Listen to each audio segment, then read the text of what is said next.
तो दोस्तों सबसे पहले हम बात करते हैं सिबिल स्कोर होता क्या है। तो जैसे कि सिबिल के साथ में जुड़ा हुआ है स्कोर। स्कोर का मतलब हम समझ गए कि एक नंबर होता है। सिबिल का मतलब होता है credit information bureau India limited. दोस्तों सिबिल स्कोर 3 डिजिट का एक नंबर होता है जो कि ये बताता है कि आपने जो पिछले टाइम पे लोन्स लिया है या फिर कहीं से कोई भी ईएमआई वगैरह बाकी रह गई तो उसका पेमेंट आप किस हिसाब से कर रहे हो। आप जिस भी तरह का लोन लेना चाह रहे हो, चाहे होम लोन हो, चाहे एजुकेशन लोन हो, चाहे बिजनेस लोन हो, वोट कोई भी लोन हो, अगर आप लोन लेना चाह रहे हो तो आपका सिबिल स्कोर ही तय करेगा कि आप उस लोन के काबिल हो या फिर नहीं हो। अगर आपको लोन मिल रहा है तो आप चुका पाओगे या फिर नहीं, ये सारी चीजें आपका सिबिल स्कोर बताता है। जैसे कि मार्कशीट में आपका रिजल्ट सारी चीजें बताता है कि आप किस लेवल पर हो, आपकी नॉलेज क्या है, वैसे सिबिल स्कोर आपकी फाइनेंशियल कंडीशन बताता है कि आपकी फाइनेंशियल कंडीशन प्रेजेंट टाइम में कैसे है या फिर पास्ट में कैसे रही है। अब बात करते हैं सिबिल स्कोर का यूज कहां पर होता है। जैसा कि मैंने अभी बताया कि अगर आप किसी भी तरह का लोन लेना चाह रहे हो, फिर वो चाहे बैंक से हो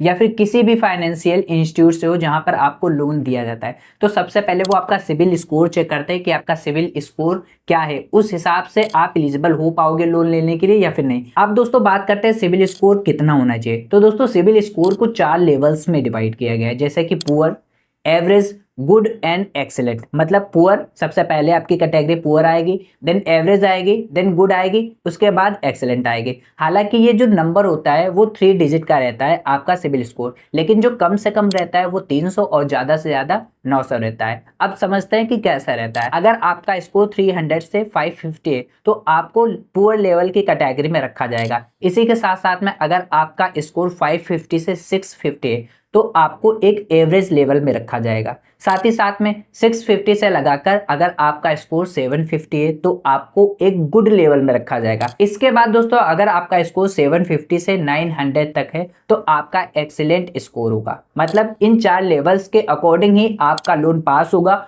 या फिर नहीं पास होगा, ये डिवाइड होता है। अब बात करते हैं किस स्कोर में हमारा लोन पास हो जाता है। तो दोस्तों अगर आपका एक्सीलेंट है तब तो कोई भी प्रॉब्लम नहीं आएगी, आपका लोन डेफिनेटली पास हो जाएगा। इसके बाद आपका अगर गुड है फिर भी लोन पास हो जाता है। बट अगर आपका स्कोर एवरेज आ रहा है तो एवरेज में थोड़ा सा प्रॉब्लम लगती है, बैंक वाले प्रॉब्लम्स क्रिएट करते हैं, फाइनेंशियल इंस्टीट्यूट प्रॉब्लम्स क्रिएट करते हैं, बट कुछ परसेंट्स में कुछ लोग आपका लोन पास कर देते हैं। बट दोस्तों अगर आपका लेवल पुअर कैटेगरी में आ रहा है तो आपको लोन मिलना बहुत ही ज्यादा मुश्किल हो जाता है।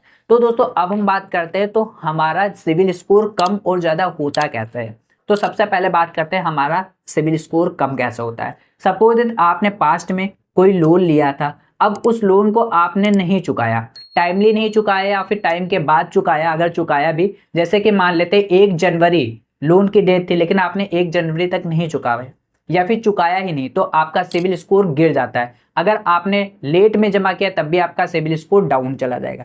अगर आपने कोई ईएमआई को टाइम से नहीं पे किया है या फिर बे टाइम पे किया, जो टाइम था उस टाइम ड्यू डेट में आपने नहीं पे किया, तब भी आपका सिबिल स्कोर डाउन चला जाता है। इसी के साथ साथ में दोस्तों अगर आप क्रेडिट कार्ड का यूज करो तो बहुत से लोग होते हैं क्रेडिट कार्ड जब उनको मिल जाता है तो उनकी जो भी लिमिट रहती है जैसे कि 50,000, 60,000 या 70,000, तो उस क्रेडिट कार्ड की लिमिट को वो एक साथ यूज कर लेते हैं। जैसे कि सपोज किसी को मिला 50,000 लिमिट, उन्होंने क्या किया कि 50,000 लिमिट का सारा काम उन्होंने कर लिया, 50,000 उसमें से निकाल लिया और काम अपना निपटा लिया। तो इससे रहता है जो इंस्टीट्यूट होते हैं या फिर जो बैंक होते हैं वो समझते हैं कि इनकी फाइनेंशियल कंडीशन ठीक नहीं, क्योंकि जितनी भी लिमिट मिल रही वो सारा का सारा ये खर्च कर देते हैं। तो बैंक या फिर फाइनेंशियल इंस्टीट्यूट समझ जाते हैं कि आपकी फाइनेंशियल कंडीशन ठीक नहीं है और आपका सिबिल स्कोर डाउन चला जाता है। वैसे अगर बात करें कि क्रेडिट कार्ड में जो हमारी लिमिट होती है वो कितना यूज करना चाहिए, तो बहुत से एक्सपर्ट बताते हैं कि अगर हम 30% उसका यूज करें तब तो हमारा क्रेडिट स्कोर की लिमिट अच्छी रहती है और सिबिल स्कोर भी अच्छा बढ़ता रहता है। तो जो भी लिमिट होती है उसको कम से कम पूरा तो यूज नहीं करना चाहिए। अगर आपका 50 है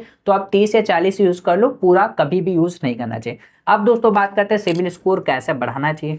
तो सेम वही चीज, अगर आप बैंक से पैसे लियो, लोन लियो, तो अगर आप उसको टाइम पे कर रहे हो, टाइम पर चुका रहे हो तो आपका सिबिल स्कोर अच्छा हो जाएगा। अगर आप ईएमआई पेमेंट कर रहे हो, टाइम पे कर रहे हो, फाइन नहीं पे कर रहे हो, ड्यू डेट के बाद नहीं पे कर रहे हो, तो आपका सिबिल स्कोर अच्छा हो जाएगा। साथ ही साथ में जो आपका क्रेडिट कार्ड मिलता है उस क्रेडिट कार्ड की जो लिमिट रहती है, लिमिट से ज्यादा या लिमिट तक कभी भी आप रुपए मत खर्चा करो, लिमिट से ही नीचे हमेशा काम करने चाहिए। इसी के साथ साथ में आप बेफिजूल के लोन मत लो। आप बहुत से लोग होते हैं कि चलो इस काम के लिए लोन ले लिया, उस काम के लिए लोन ले लिया, जब आपका बहुत ही इमरजेंसी वर्क पड़े तभी आपको लोन लेना चाहिए, अदरवाइज बार बार ज्यादा लोन लेने से भी सिबिल स्कोर खराब हो सकता है।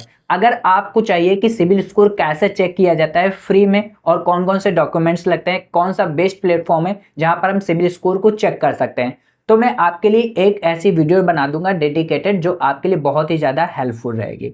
दोस्तों आपको कमेंट में बताना है कि जो एवरेज कैटेगरी का सिबिल स्कोर होता है वो कितना होना चाहिए। अगर आप इस वीडियो में सारी चीजें समझ गए हो तो आप बिल्कुल ही सही कमेंट करोगे। वीडियो यूजफुल लगी तो वीडियो को लाइक कर लेना, चैनल को सब्सक्राइब करके बेल आइकन को ऑन कर लेना। मिलते हैं नई वीडियोस के साथ में, तब तक के लिए जय हिंद, जय श्री श्याम।